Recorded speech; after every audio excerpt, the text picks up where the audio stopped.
Hey everybody, quick trigger warning for this episode. Now, during our conversation about Celis, my guest and I have a very frank and honest conversation about the topic of attempted suicide, both fictional and from personal experiences.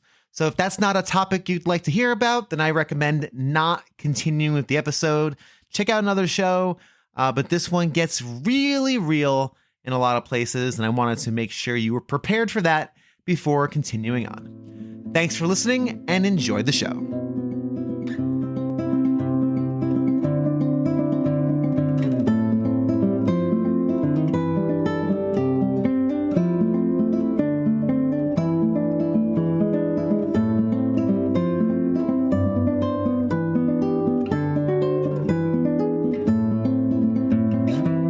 Former general of the Empire cares for an elderly engineer on a solitary island. A once boastful treasure hunter yearns to awaken the love of his life from an endless sleep. A half-human, half-esper plays surrogate mother to a town of children. And a collection of heroes face off against an adversary with almost limitless power. If Final Fantasy VI's opening half is a rock concert of moments, action, and intrigue, the world of Ruin is a funeral dirge. With Kefka sitting on high, raining destruction from the heavens, the player is tasked with picking up the pieces and building something from the wreckage. Intensely personal with many missable moments, the latter half of this legendary title is more a series of short stories than the epic novel of the World of Balance. The result is a contemplative, desperate adventure of rediscovery in a world that already seems lost. Time to gather our friends, find a new airship, and take to the uncertain skies as we explore Final Fantasy VI, Part 3, Moments and Memories from the World of Ruin.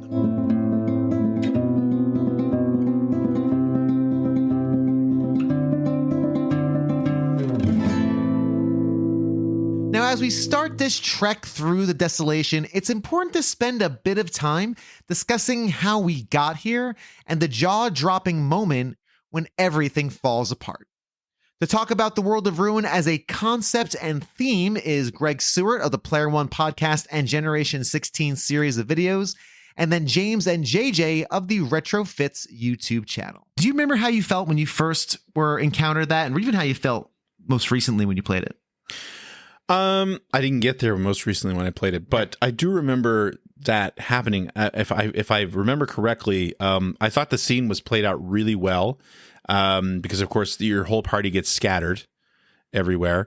I seem to remember there being a really great scene when that was happening with Shadow. Yes. Which I loved, but honestly, coming to it, I didn't expect it, which was I had not been reading up on the game. I didn't know what was coming next.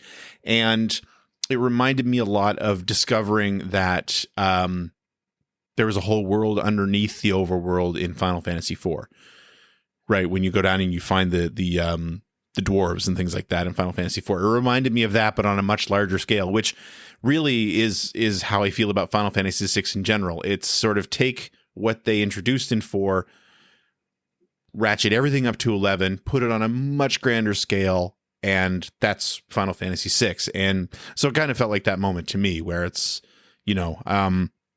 it's not weird at that point. I don't think it was weird for RPGs, even the sort of the smattering we were getting in North America, to have that moment where the party is split apart and you have to go find everybody, and maybe your levels are knocked down, your abilities are knocked down. Like, that alone wasn't really the thing that was important. It was, again, that we're destroying the whole world and reorganizing the whole world, and good luck. Now you have to set out and do this all over again. Like, you're basically starting at zero, but for what a cool reason, right? No, it's totally right. And starting over at zero is a rare thing, especially in that game. You feel like you won Like you do all the things that the game requires you to win, and then you end up not winning. It's not a victory, which is really interesting, and a real interesting subversion of that expectation. Hey, I beat the big monster at the end. I should win, right? Hooray. No, there's nothing you can do to stop what's coming. And that's, again, another really masterful stroke to kind of divide that game into those two halves. Yeah, absolutely. Yeah, because the second half... It's cool to rediscover... Sorry, and then it's cool to rediscover the places that you've been before. Oh, so much fun. And to see how they've been affected, right? Right, exactly. Like when you meet up with Tara again in, I guess it might have been Mobliz. I think that might be where you meet up with Tara again, and she's caring for all the young people and the kids that are she's Mama Tara, and she's taking care of those kids. Like she doesn't want to leave because she has responsibilities now, and that is just another really touching moment. Yeah, and I liked how that worked because, again, I don't know how many times I'd seen that in a game before or I've seen it since, but, how often... Well, actually, I was playing... I've been playing through Lunar 2 on the Sega CD lately, and there is a scene now. It happens very quickly. It happens pretty early in the game where you're in an avalanche and you have to go... At one point, you wake up and you have to go find the different characters, and that's happened in the first Lunar and other games as well. And... you find them and you might get a little bit of introspection about how they're feeling about what happened, but then they join up again. And I think the thing that they did in Final Fantasy VI that made such a big difference was a year passes between the world being destroyed and Celeste being on a deserted island and you taking over again. And so it makes it more interesting to go and find the characters that that were in your party, because they rebuilt their lives to a certain degree in the ensuing 12 months. And yeah, I mean, it adds, again, a layer of characterization to them that I think waking up on a deserted island 5 minutes after it happened and just finding everybody and that trauma is fresh, doing it this way from a story perspective has let it sink in to the characters. It's in the character's psyche now.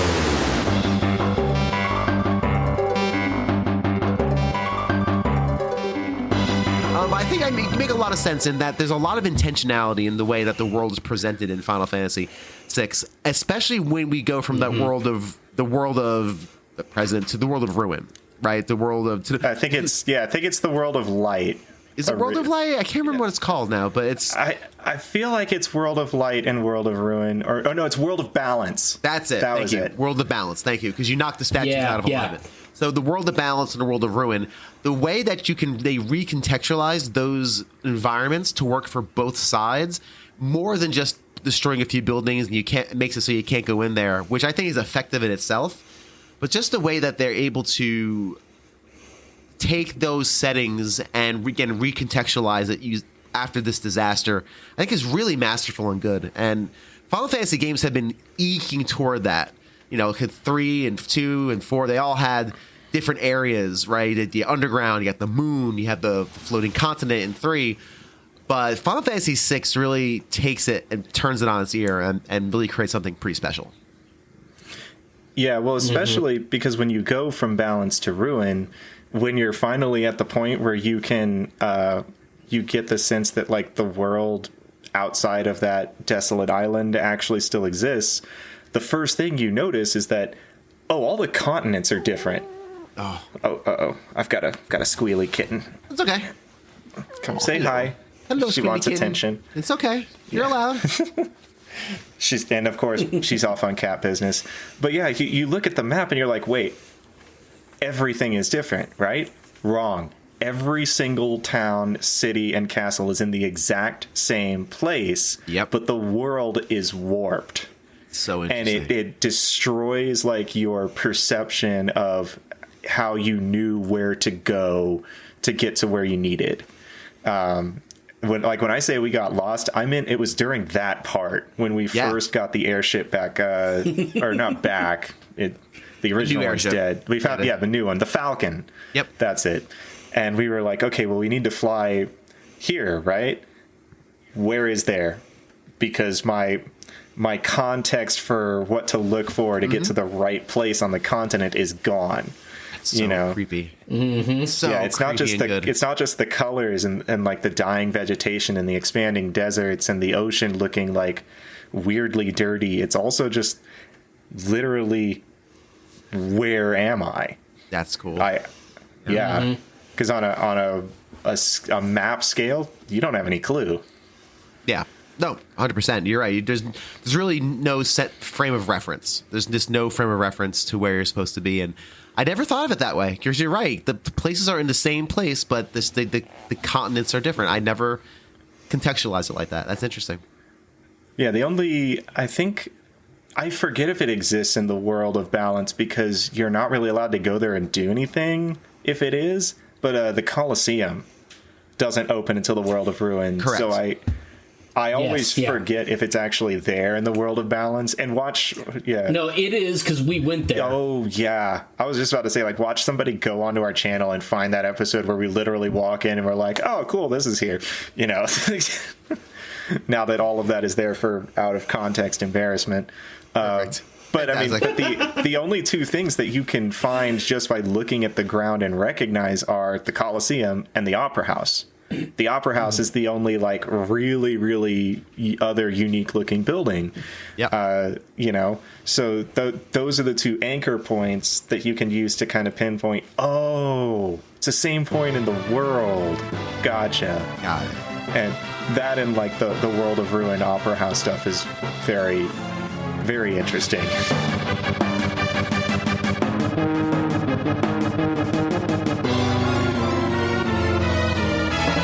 Continuing our overview of the World of Ruin is John Trenbeath of the B. Crohn's Foundation, followed by Trevor and Jeff of New Dad Gaming, and finally music producer Mustin.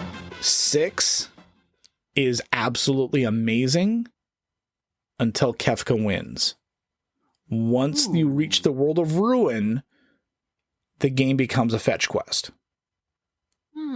All you're doing is gathering up your party, your party. Like, the story basically stops. Yes. Now, there are some individual characters, like some things keep going, but overall, the story progresses up until that point and then kind of falls off. At least it's to me. Yeah, 6 fair. is amazing. I fair. love 6 to death. But story-wise, it kind of falls off. Now, I know you could maybe say, well, yeah, but the story in 6 is 10 times better than anything in 4. Okay, I can appreciate that. But in my mind, like, the last, like, basically, like, the last 2/3 of the game in 6, all you're doing is rounding up your characters and grinding for levels and trying to get you're grinding to get spells so you can get like Ultima or Flare or whatever, get those powerful spells. And, all you're spending half your time in the little dinosaur forest trying to get levels or fighting cactars in the desert. Like, that's what you're spending most of your time in the last half of 6. Half to 2/3. Excuse me, sorry. Yeah, No, I think that's fair. I think that's an interesting way of putting it. I never thought of it that way as a fetch quest, but you're getting the band back together. Yeah. And for me, there's something very, I like that because I've spent so much time with those characters. I want them back together, but I can definitely see that alternate side of it for sure. That's interesting. Yeah. And again, like, that's one of the things I like about 4 so much is that, again, it's streamlined. Yeah, you don't have as much open world stuff. It is kind of like A to B to C to D for a lot of it. And then at the end, you do get to have some options of going and doing some other things, like getting the extra summon creatures and the summon spells. But sometimes I don't want all the options to go and do all the things and customize my characters in every single way. It's like, no. Cecil was the Dark Knight, and then he's a paladin, and that's what he does. And Rydia's the summoner, and that's what she does. I kind of like that.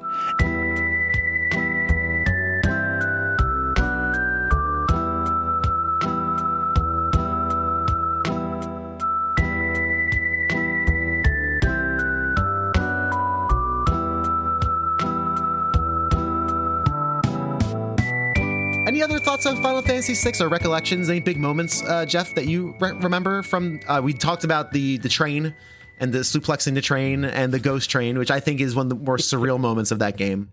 And that whole sequence, I think, is fantastic. Oh, that's great, right? And again, it didn't take itself too seriously at those points, but again, there is like a serious tone on where it kind of goes with things. But another like just crazy moment that lives in my mind was like, hey, you have this world, and then all of a sudden, completely different. Like it's totally like cracked in half, like all different. All the land masses are screwed up, everything, and you have to relearn this world map. And I thought I was at the end of the game when I was playing it. I'm like, oh, that's it. Like I'm gonna have to go fight him, Kefka, in this big tower, whatever, and we're done.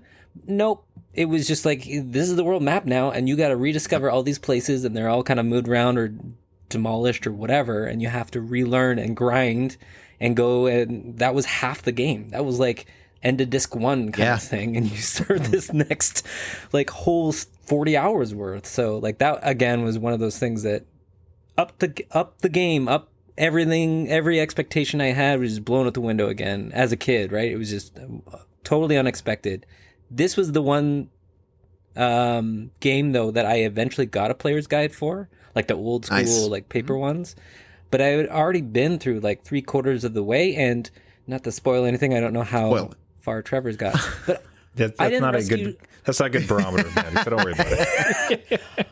I didn't rescue Shadow. I didn't know that you could miss him on the island. Like you're on the floating island, and that's when the world changes. And like if you don't go get him in the time limit, I see a timer, I go for the exit. I'm sorry. And again, that's one of those. And you have to wait until the last second. You have to wait. Yeah. And it's one of those things you just don't do without a player's guide by your side. Yeah, I agree with you. No, because it gives you that option, right? Like do you want to wait? And you're like, okay, I'll wait once, and then it comes up again. I'm like, well, I don't know. Would it come up twice? Because what you do, you're just standing there, and you're watching a timer tick down, and you're just... how long am I going to wait here? Whoops. You want to wait? I'd love to, but are you trolling me, game? Like, what are you doing? This is not... Yeah. And what's weird with the floating continent, too, is... Again, the game, according to the language of games, you've won. You, according to game design, you won. You got to the top of the tower. You beat the big bad guy. You got you beat Atma weapon. You beat the big monster, and you lose. You still lose. You make it to the end of the time. Make it to the end before the timer. Like you do all the right things, and it doesn't matter. And that is so effective. As few games will let you do that. Like, you just lost, and now you have to spend the next half of the game rebuilding what you had lost.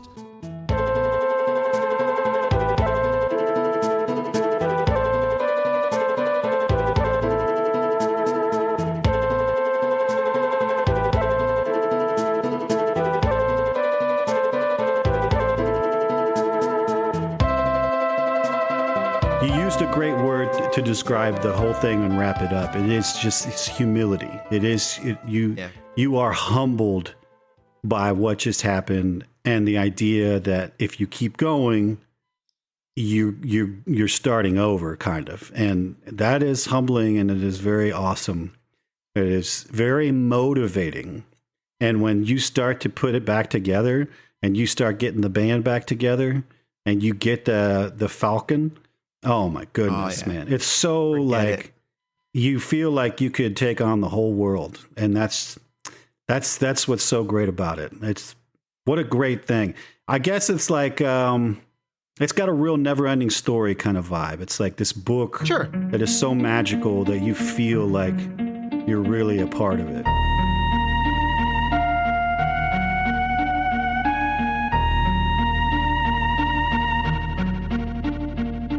It is impossible to discuss the latter half of Final Fantasy VI without bringing up Celes, Cid, and the Solitary Island. One of the most touching moments in the entire franchise, this is when Final Fantasy grew up and grew out in the eyes of gamers everywhere. To talk about this sensitive topic and incredible moment is Phoebe, aka the Let's Play Princess, and Seth from the All N podcast. The one that broke me, I remember where I was. I was in my dad's pickup. He was doing something, so I had to stay in the truck for a while. And I'm playing through the game, and we're at the point where it's gone from the world of balance to the world of ruin. And Celis is stuck on an island. And she gives up hope. And when that scene happened and she jumps, I was like, no way. And I started crying. Because I used Celis a ton, but also I had never seen a character willingly do something that dark before in any type of game. It's terrifying, and I it's one of those things where, and I'm glad we just jumped into that because that's a scene I've been talking about a lot with a lot of people. Obviously, very impactful. I didn't think I was emotionally mature enough to really understand what Celis was going through, but I understood. I think like the despair, and looking back, I definitely knew it wasn't right. You know what I mean? Like there was something not wrong, I guess, but something desperate about it. But I don't think I would have connected those dots. Were you able to connect those dots? Like, oh my gosh, she's actually attempting. Oh yeah, this was around the time when I was also pretty much on and off suicidal depression. Yeah. So yeah, I saw what Celis was like, and I was like, oh, that's me. But even funnier was the fact that I grew up on G4. So I remember the shows like Blister, Filter, Cheat, and I remember they did an entire episode of Filter based off of Final Fantasy.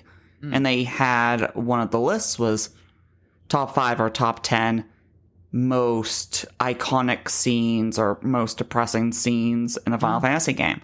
Yeah. And number 1 was, of course, Aerith's death in Final Fantasy VII, which I had seen a bunch of times because I had played it. But nowhere on that list was Celis, if memory serves. That's surprising. So when I saw that, not only was it this big hit of, oh, I get what she's going through, but also, wait, how did I get no warning about this? Right. And I think that's very interesting. That's a very good point, because I've been starting some Final Fantasy VII conversations this week, and when we talk about the Aerith moment, it was one of the worst kept secrets in gaming, because Final Fantasy VII was everywhere. And we'll talk about it later, probably a little later, but Final Fantasy VII was huge deal media event. And Aerith, if you spend any time in games, you learn that. It's right. That gets spoiled for you, kind of, sort of. It's not the same seeing it in action and when in the moment, but you get spoiled. Final Fantasy VI, we were not at that point yet, so it was still something you had to experience in real time. That's very interesting. That wasn't in there, because that is, oof, it's rough. Yeah, I definitely don't remember it being in there, which was, again, so surprising, because I think Final Fantasy X's ending is in there.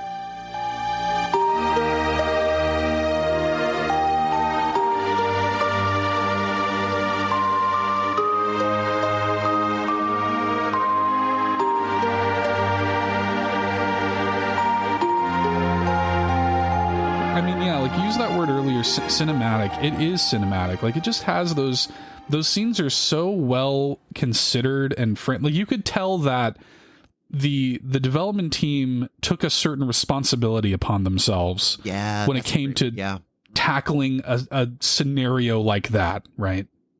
It's so carefully done. And as I'm thinking through it, and as I'm really trying to put myself in that chair in the basement of my mom's house, watching that CRT screen, doing it, I'll be very honest, as I try to be on this show.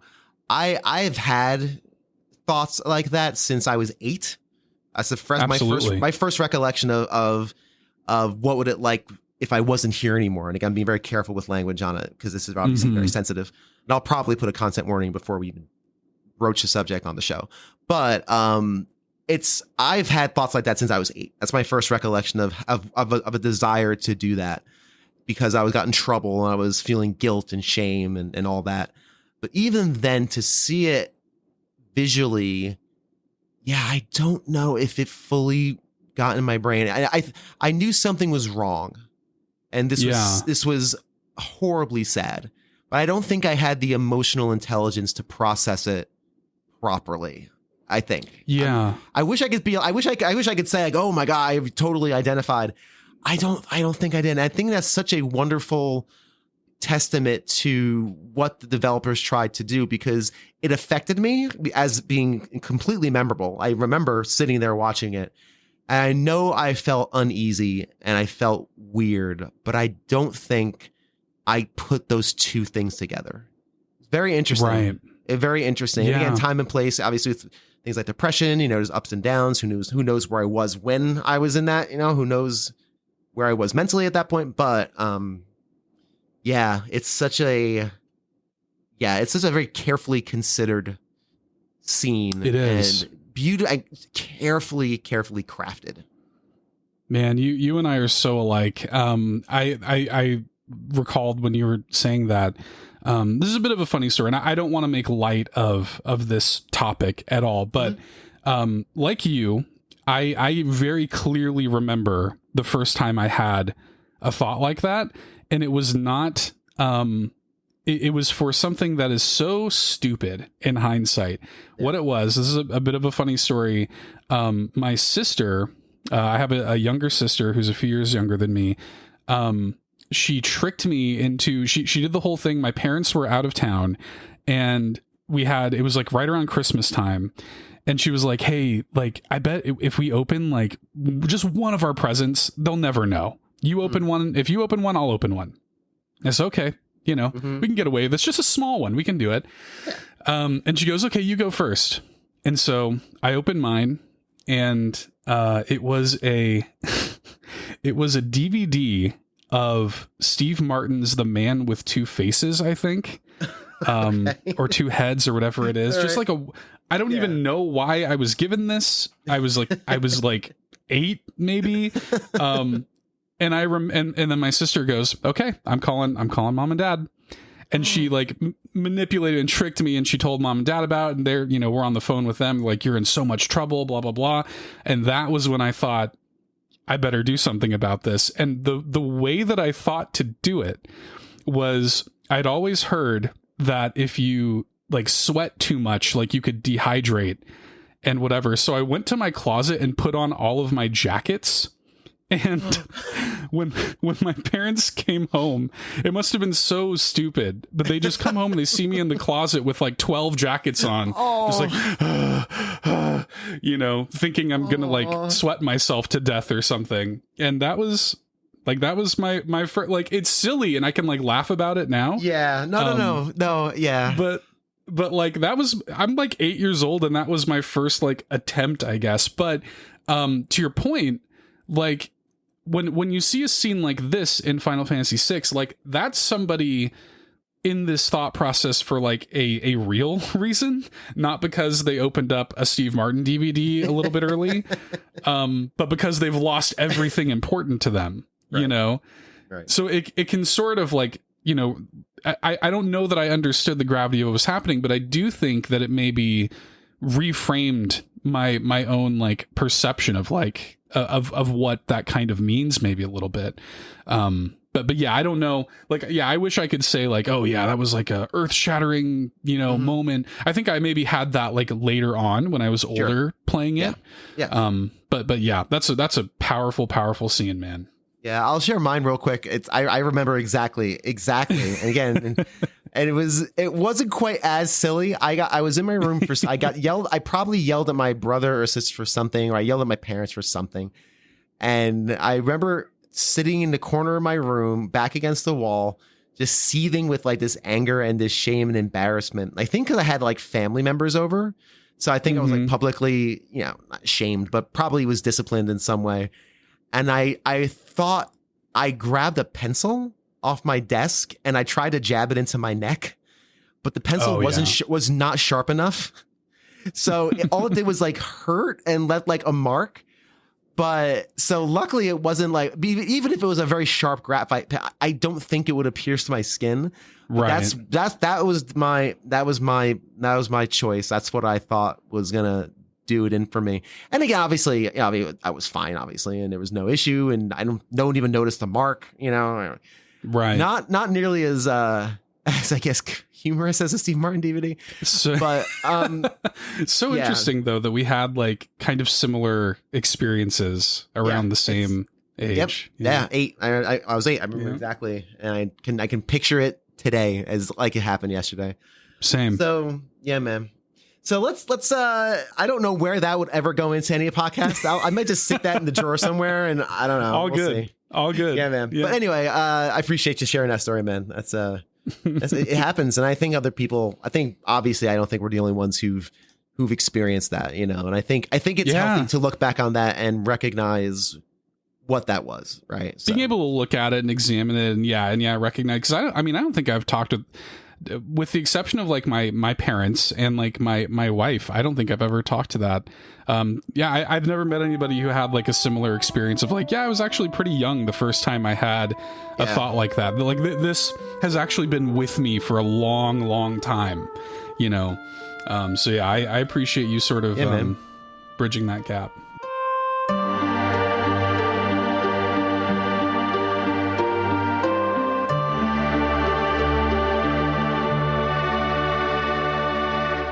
Continuing this challenging but cathartic conversation is Mustin, followed by Julian of the Stage Select podcast, then Ryan, aka Games with Coffee. And then following him is journalist Aiden Moher, followed by more comments from Seth. And plus, when you're on the island with Celeste, if Sid has that, like, he could die or he could live. Holy cow. Like that whole sequence where if he lives, it's, nice, but it's hard to do because it doesn't really tell you how.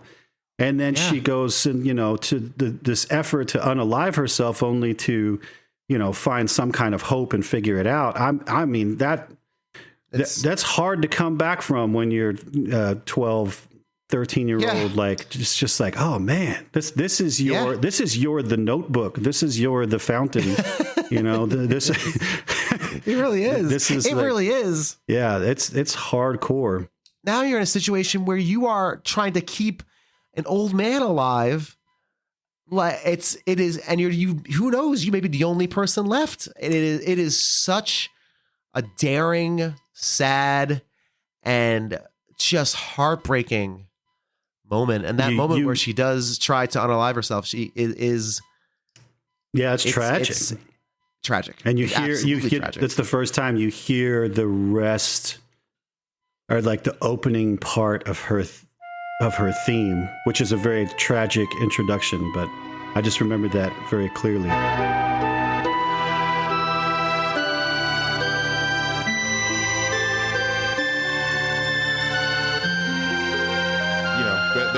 And also, going back to the opera thing or Celis, right? Like, first time I ever saw somebody try to kill themselves in a video game, right? Like, that is a powerful moment that sticks with you, and especially when you're 15. Obviously, like Final Fantasy IV, right? Like, characters are dropping left and right, or at least you're led to believe that they're dropping left and right. It turns out that actually only one person dies for real.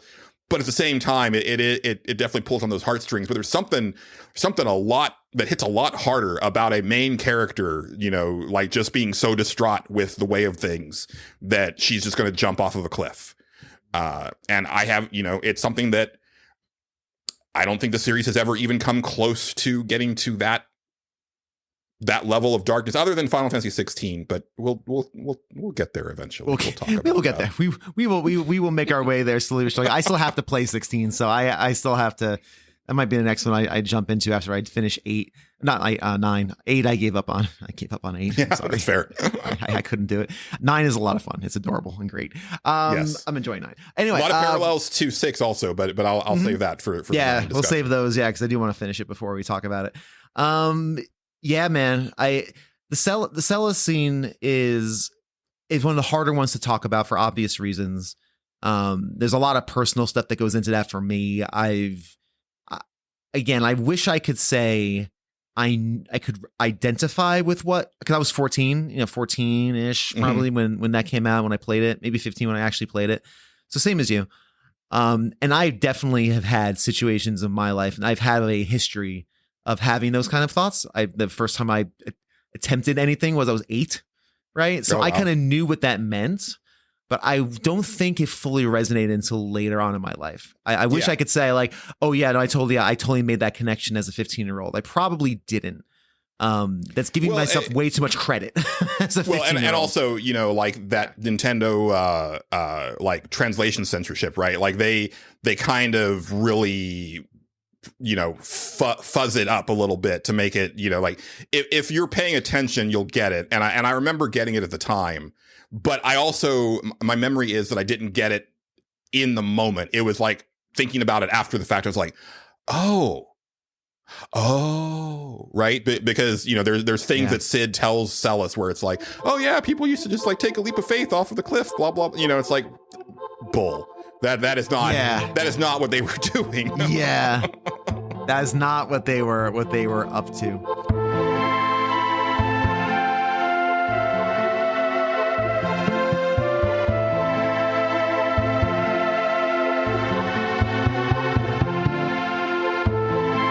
I remember always playing those opening half, but then the World of Ruin comes around and you have this. It's a much slower, it's much sadder.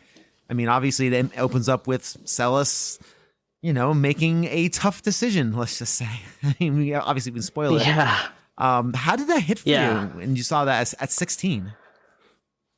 Oh man, I mean, at 16, you know, you're already going through a lot of tough moments. Because, you know, like high school and friends, and your own mind is playing tricks on you and stuff. Right.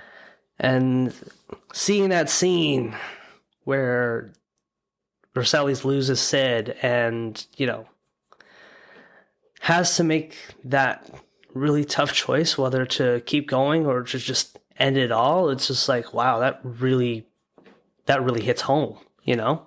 In my sense, as you know, as a kid, like with as a kid with like going with a lot of tumultuous emotions going through your head, it's like, dang, you know, even someone as powerful as Celes can still have a moment of weakness.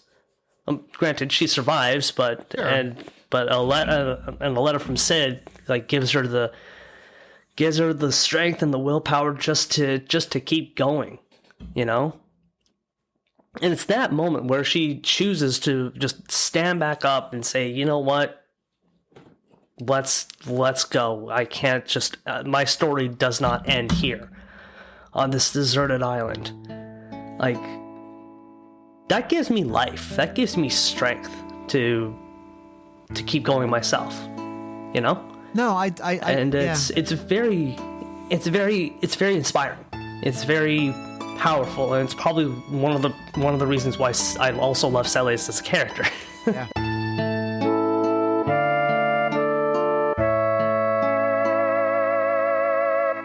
Yeah, I mean, feeding Sid fish is really interesting. Like, again, that's that player agency. It has no real stakes, but do I make sure to feed him like healthy fish every time now that I know what I'm doing? Like, for sure. But nobody playing the game fed him healthy fish the first time. Nope. And so that's another moment of failure, right? Like Final Fantasy VI is just like, it's just like, you just fail over and over again, right? And like, that's just wild to me that it doesn't have this linear sort of like upward progression of success as you get stronger and stronger. It's like you will crash and you will burn, and that is just the reality of Final Fantasy VI. And its standout moments, I think, are stuff like that.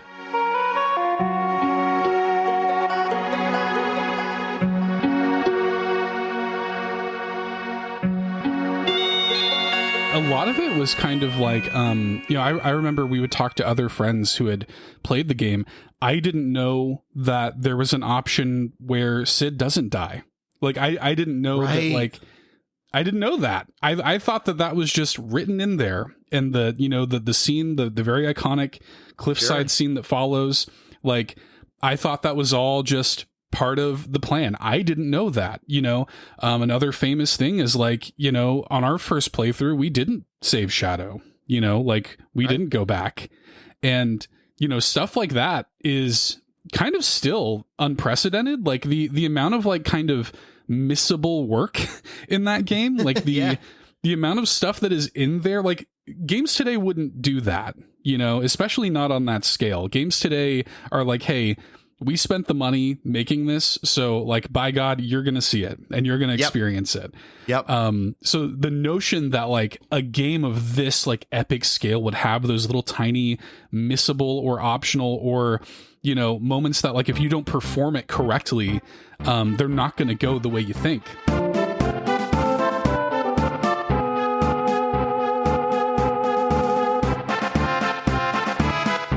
Do you know what's more satisfying than, I don't know, a breathing Sid at the end of the solitary island? My fantastic and wonderful patrons who continue to support the show financially, defraying the many, many costs of getting a Gamer Looks at 40 to your wonderful ear holes. These wonderful people include Seth Sturgill of the All In Podcast, Julian of the Stage Select Podcast, Tim Knowles, formerly of The Elitist, BT Goebbels, The Let's Play Princess, Games with Coffee, Greg Sewart of the Player One Podcast and Generation 16 series of videos, Terry Kinnair, Philip Becker, and the one and only editor extraordinaire, Pete Harney. If you'd like to join these wonderful people, then go to patreon.com/8gamerlooks at40. Check out the tiers, and if anything inspires your sense of philanthropy, by all means, sign up today. And if not, a rating or review on your pod player of choice is always welcome and appreciated. Let's jump back into the episode.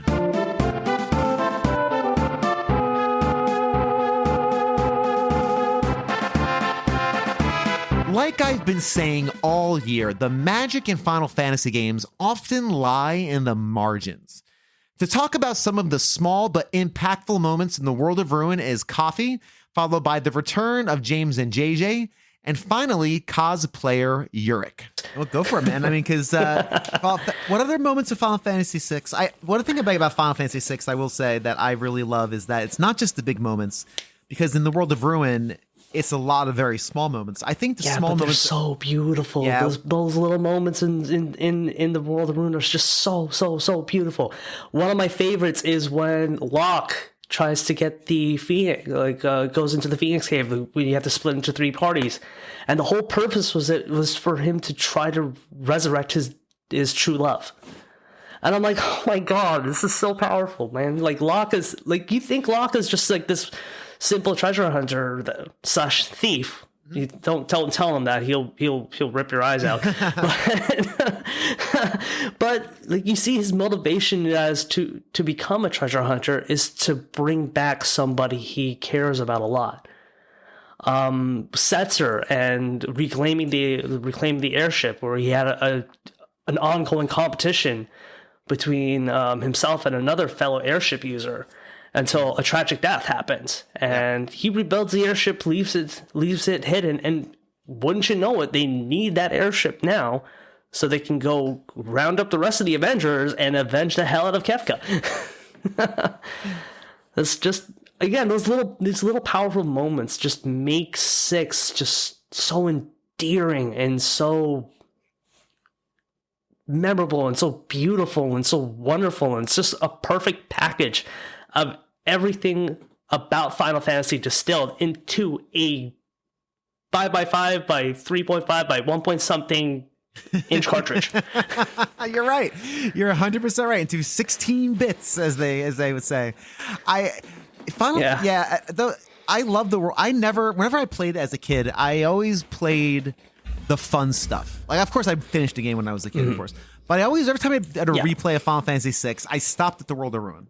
I stopped. It was like, all right, now this is when this is getting really sad.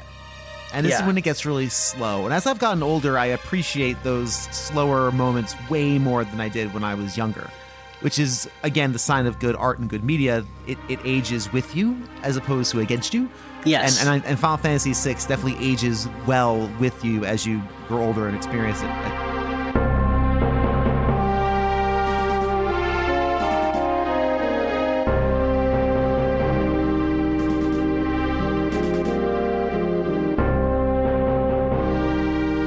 My favorite moment with Terra was whenever she's protected in the world of Ruin, whenever she's protecting that village, and then she basically has to get her confidence back.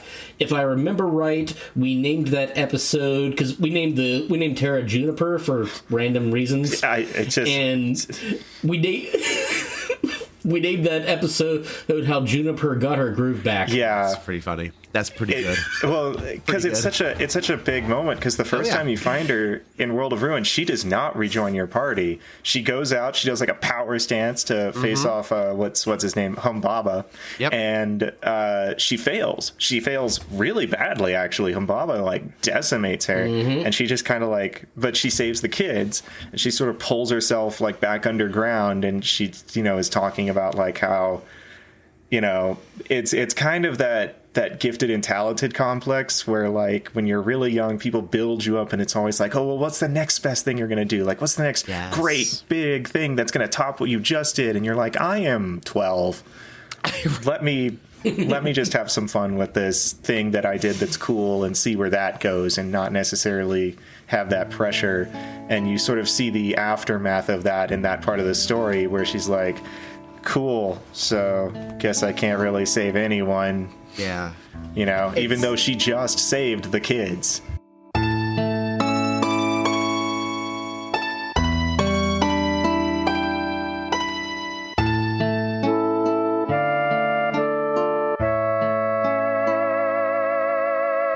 I have one that is very missable, is Gao's father. In the because you can bring them there, and like people don't even know that's a scene that you can do. That you can bring him there, and they do the whole getting him dressed up all nice and everything. Teaching him manners. But that to me is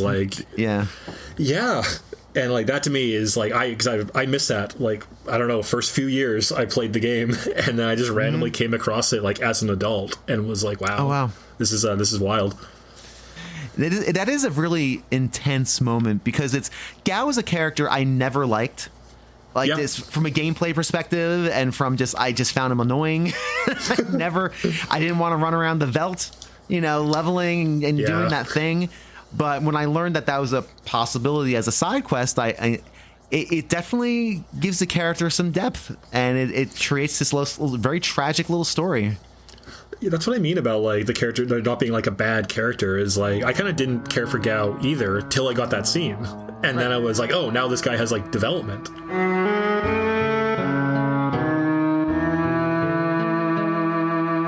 Keeping the conversation rolling with some chat about the auction house is Greg Sewart, followed by James of RetroFits, and then Ryan Lindsay of 105.9 KISS FM in Ottawa, and then Julian again returned to talk about small but memorable moments. Do you remember the auction house?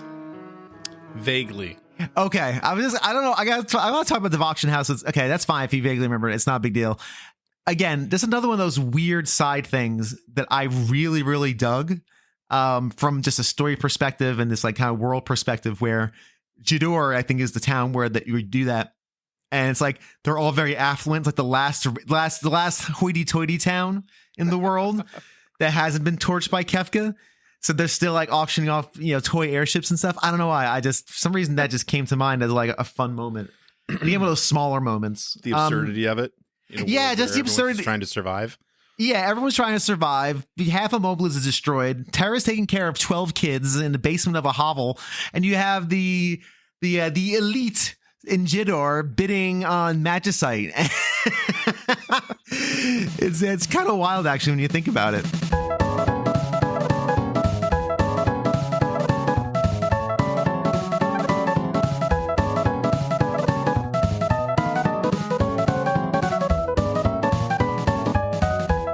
I think also it was 6 that introduced the idea of the I almost said gambling hall, the auction house. Yes. Good old auction house. I love it.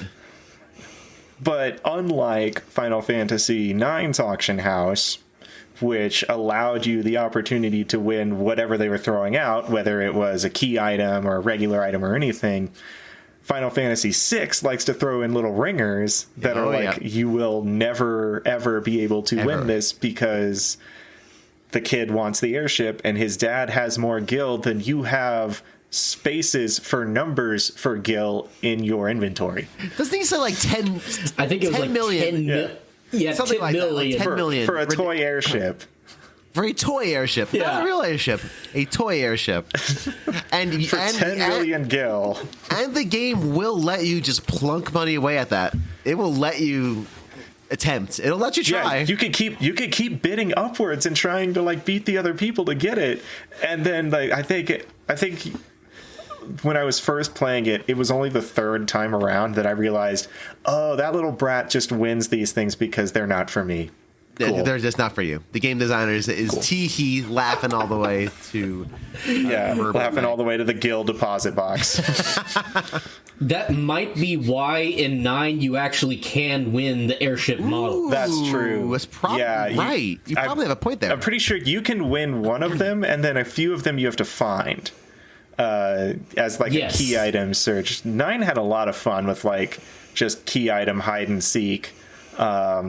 Because I remember, well, especially when I was a kid, on my initial playthrough of 9, I didn't actually know what the Stelazio coins were for, because I hadn't gone off that one path to find, the chicken lady in her weird coop. But love it. Yeah. It took me a couple of years of playing that game to realize, oh wait, there's a path over here.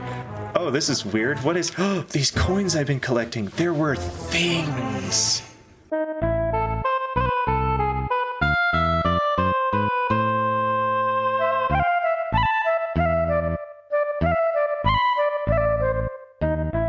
The Colosseum as a concept is perfection. What a brilliant system to put in to give people something super dumb to go back and play with. The little moments for me were just finding out all the different attacks, honestly. Like the first time you actually use slots, which deep down, if you're using it like it was on a Super Nintendo, is the most frustrating thing you're going to have in any game ever. Because you're like, yeah, no, I got it. Bar, what is it? Oh, rabbit, Mugu, come on. Those little things were great.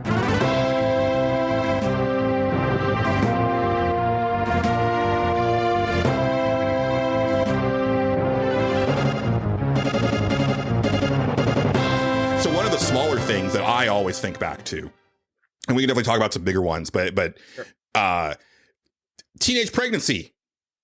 Oh yeah, right. Oh, yeah.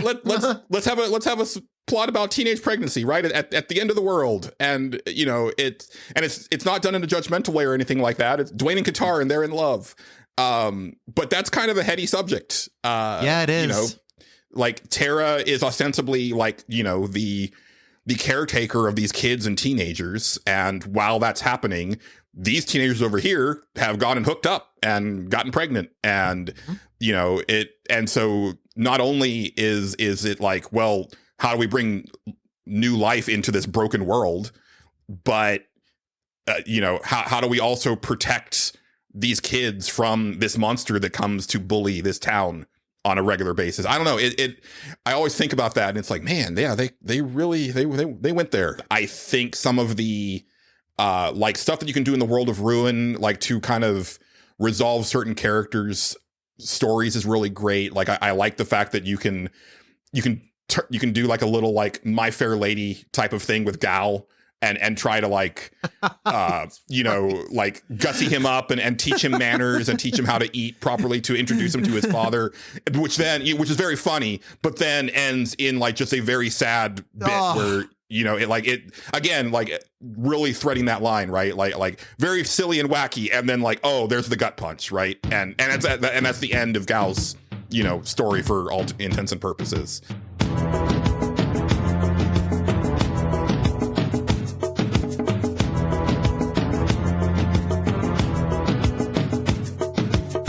Next up, Mike of MageORage TV joins the show to talk about Cyan, followed by Ryan Lindsay's favorite endgame item, and our friend and Redditor, Xerxes.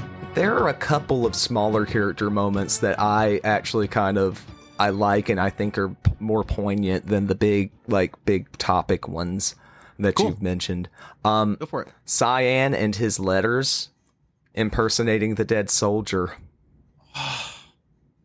Oh, yeah. Right? Yes. And just the hints at Saban's inner sensitive side. His flower arranging and stuff. Oh, yeah. The muscle head of the group who does things as brash as to jump off a raft to try to suplex a squid. He's sensitive. He does things that are, kind of considered, typically more feminine. He's got sensitive, sensibilities about the tea and the flower arranging and stuff. And, those are traditionally associated with femininity. And I think it's cool that they were willing to show a character having both those sides, having kind of a duality, and it being okay. I mean, he's arguably one of the strongest party members in 6, and he's got that kind of, unusual at the time, duality to his character. I mean, things weren't that progressive yet by 1994, and usually you stick to the archetype of the meathead, the big strong one. He's macho, Yeah. He's all the things that a manly man should be, but they were willing to paint Sabin in a more complicated light. And I think that's one of the areas that the series stands out, is its willingness to show things as shades of gray. And oftentimes key themes of a plot will be that things aren't just white or black, that the truth lies in those shades of gray. No, I think that's super accurate, and I love the fact you brought that up. That I hadn't forgotten about it, but it had not been top of mind until you brought it up. Same thing with Cyan writing those letters. I mean, and especially knowing his backstory of loss and grief, and the fact that he is doing this, I would say, questionable thing. Like, what he's doing is of a good motive. It's honestly a bad thing done with very good motive and intentions. And I think he actually realizes that at a certain point, he can't keep up the facade. Like, he can't keep it going. And I think that turn I think Cyan is one of those characters I identified a lot with, especially as I'm older. Same. Definitely identify with Cyan, and that idea of family and responsibility. Yeah, man. I'm so glad you brought that up too. The protector that failed. Yes. Yeah. The protector that failed. That's exactly right. And failure is big, fat center theme of 6. Whew, isn't it though? And the living the consequences of that failure. It's not and just then turning failure. them around. And then it's turning what around. You do with the failure. Yep. And you learn and that from is so beautiful, and it's such a wonderful expression of that.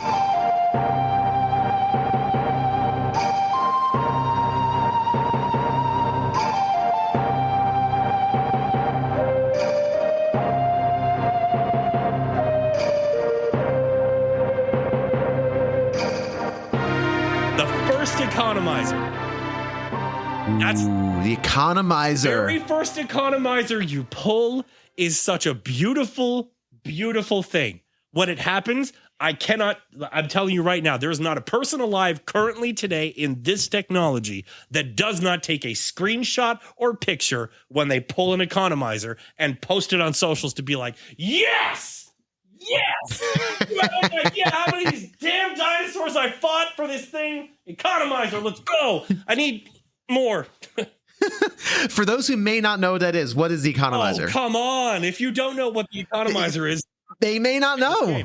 It is probably the most important piece of technology, I'll say, piece of equipment that you can get that will make you the happiest person ever, but I don't want to spoil it. I don't. I want people to go. I want people to find it. I want them to walk around that teeny little patch of forest that looks like a dinosaur's head from an actual NES that most people somehow didn't notice that it looks like a dinosaur, even though it's got nostrils. It's more of an alligator. And when you find it and you take them down, I don't even care if you use the cheat method. Go ahead.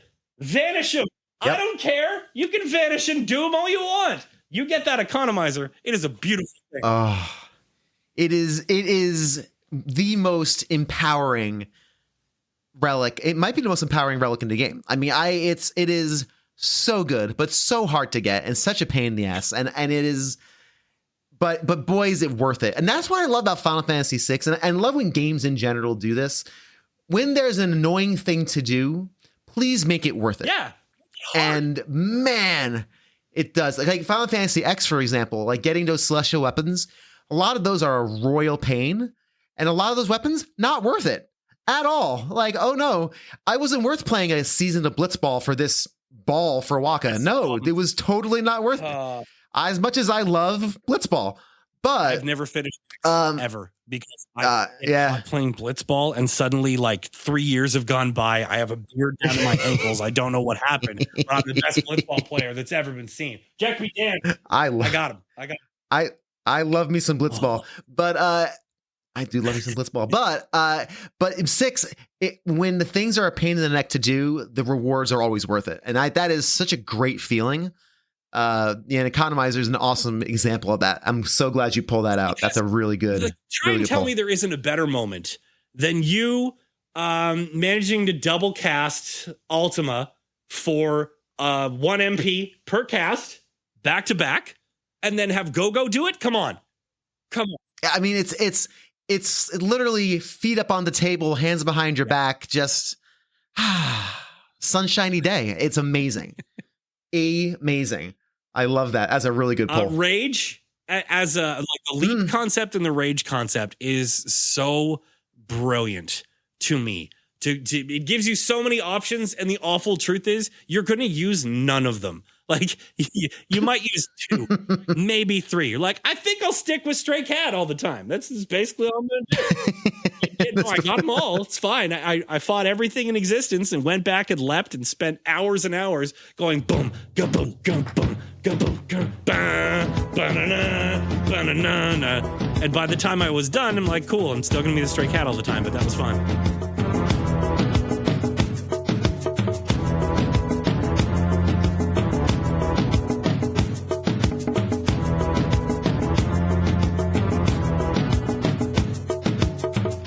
It's having to do the tower with only magic. Like the magic tower in general.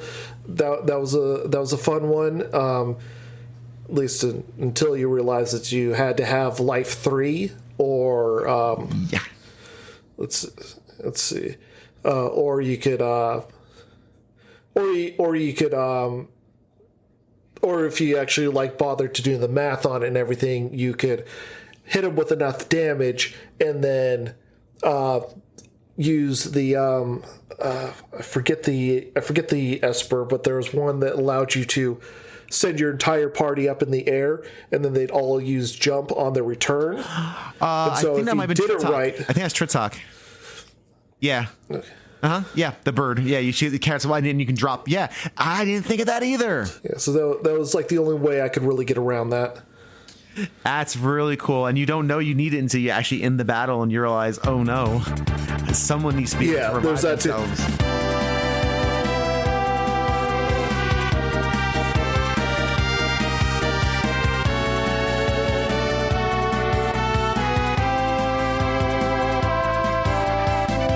Now, before we leave the world of Ruin and continue our quest through Final Fantasy VI, we'd be remiss if we didn't discuss the game's incredible final battle against the Clown Prince Kefka and the game's all-time great conclusion. To talk about the end is Seth, followed by Mustin. Just some of the themes of the game, I think, were important to me. I've always felt that art has a way of, like, taking something that should maybe be obvious, like taking something that should maybe be a lesson that like a video game or whatever piece of art shouldn't like necessarily have to teach you, but it can just present it and just hit you the right way at the right time, and like it can just like, you know, grow alongside you. You can revisit it and take different things away from it. And I remember like the feeling of like determination that comes in with Final Fantasy VI, especially like going into the end, because we made sure that we recruited everybody. Oh yeah, going into the final sort of confrontation. And when you do that, you know, it's a pain. Like it's not easy to do. And like when you get to that moment, and it actually becomes kind of like this like long scene of Kefka who's like adopted this like very nihilistic mindset, and then if you've chosen to recruit like all of and kind of get the band back together, Kefka has this big monologue where he talks about like, like what is the purpose of life? Like, what is the purpose of this world? We're all just going to die anyways. It's like just textbook nihilism. And he's just ready to destroy it all because what's the point of any of it? And they all just one by one, like list off what they're fighting for, and like what the meaning of their life is. And I remember like, even as a kid, like seeing that moment being like, oh my God, like this is so powerful. And like, I would flash back to not only that, there's been a couple of touchstones in my life of like art that has helped me deal with like nihilistic thoughts in general. Everything Everywhere All at Once comes to mind, and this comes to mind like all the time. And that, that moment there, struck me like that sort of like hopeful determination, fighting for what you believe in, even when everything seems, it could not feel more hopeless. And in some ways, like it doesn't even necessarily end on a super hopeful message. Like when you do defeat Kefka, like he wasn't necessarily wrong. Like the world is coming back, but there's no magic anymore. Like Terra doesn't have like access to that side of herself anymore. It's not necessarily a happy ending, but they did it anyway. Yeah. And that always like, yeah, I think that just that place that art can have of like reframing maybe thoughts or things that you've had in your real life, that's always really powerful to me. I really love that when a game can do that.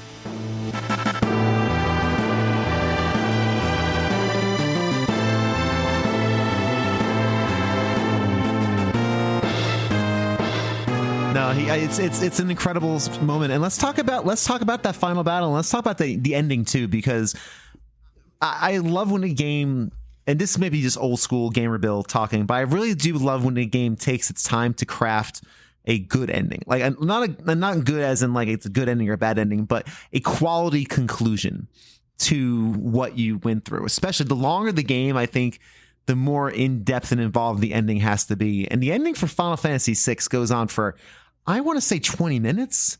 Like it's a long ending. Yeah, it's 18.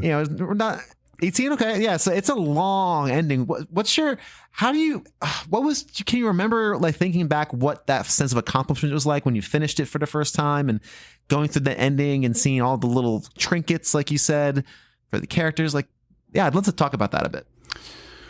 Well, I remember being, I was a big leveler, so I was able to beat it the first time. But the stress of that, and then when it moved from the tiers, like, oh gosh, the bottom tier escapes me. The middle tier is purgatory. The third tier is what do you call it? La Pieta, the heaven. I think that's And then finally, Kefka comes down, and it's that same organ from the very beginning when you turn the game on, and it's like, okay, you know that it's the end because it's we started at the beginning, and then hearing that music, all of that music, it changed my whole life. It really did. That piece of music, I had an arrangement in my head. Same thing for 30 years, and was finally able to bring it to life thanks to a bunch of really sweet people at the beginning of this year. And I'm really excited to have finally done my amazing, like in my mind version of this dancing mad of this final battle. And then when this battle ends and it gives you that moment where Kefka is falling apart, very much like Zeromus in Final Fantasy IV. I think it's really smart because my adrenaline was through the roof, And when you beat him, you just imagine as a kid, you just like, throw back into the futon and you're like, oh my God, I beat it. And you just start, your blood pressure goes back down. I think it's really smart to do that. And then it fades, and then it starts in on this ending. And at first, I was really confused because it was listing the characters, and then what? They had last names? Wait, when did that? They had, like, it was so weird to see last names. Yeah. And it was like doing it as if it was movie credits, like, you know, Tara as Tara Branford. Branford, what the heck kind of last name? You know, I mean, her name is Tina. Her name is Tina in Japan, but the American team was like, nah, Tina's not. Got to do Tara. At least that's cool. It means Earth. Anyway, so they all had names, but then seeing that, it really blew me away because the graphics, even though it was such a, I mean, we're talking like 2 frames of animation, but the book moving looked like a book moving. And, yes, it did. To move through and have those, like, those trinkets, those tchotchkes there, like, of what the people were and what them represents, and then give them their moment in the shine, you know. Even Go-Go got their moment where they had to mimic. I can't remember who it was. They had to mimic someone, I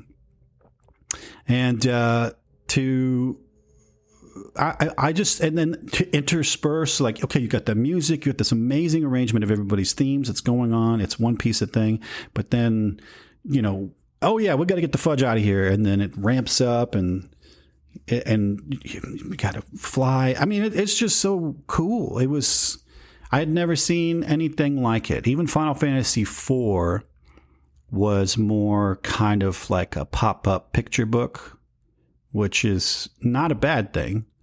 But the coolest thing about that was the moon flying at you with mode 7.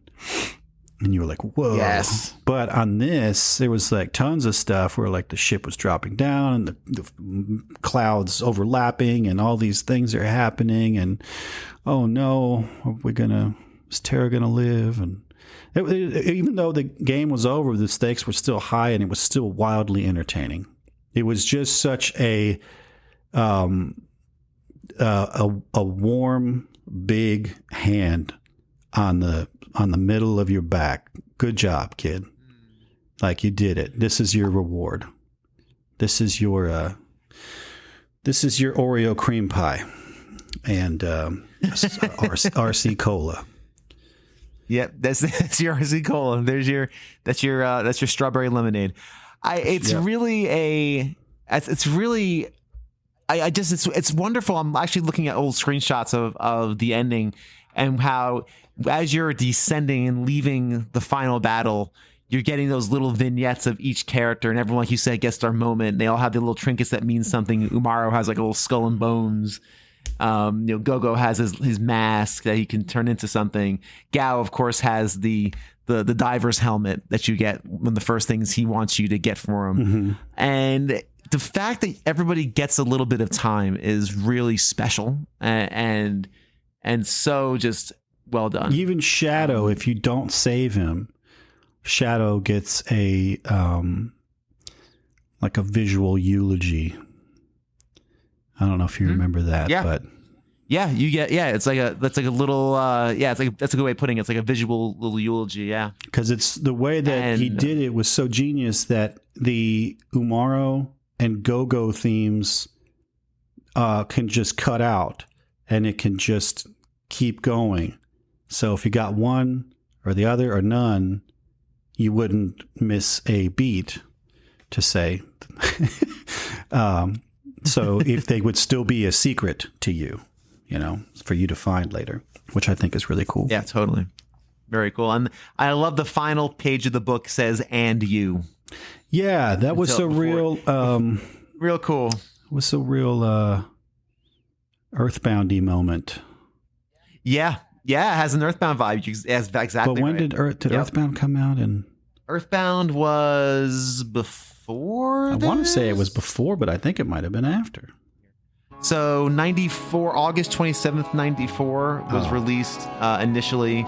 Yeah. So a little bit before, I believe. Yeah, there's no way there's any sort of influencing overlap. There's just a wonderful sign from the universe. But it did make you feel like you were a part of the game, and that's what's great about video games. It's different than movies or listening to music. You put it all together.